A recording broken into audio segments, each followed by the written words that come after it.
mo sa stress eating, ang mga problema sa office. Gina, tingnan mo ang bilbil mo. Patong-patong na.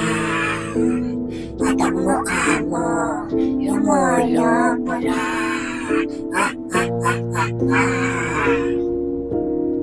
Mag-exercise ka. Sabi ng boyfriend mo, gawan daw kita ng ganito. Siya ang nag-request ng video na to. Gusto niya magpa-sexy ka, mag-gym ka, mag-jogging ka. Gina, nabibigatan na siya sa'yo.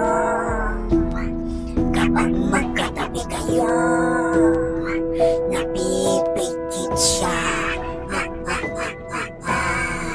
Ang payag pa naman ang boyfriend mo. Tapos ikaw, 90 kilos ka na. Malapit ka nang mag-100. Kunting kain na lang. Gina, magpapayag ka. Kung hindi, iiwan ka daw ng boyfriend mo. Sabi niya sa akin. Ipagpapalit ka sa sexy.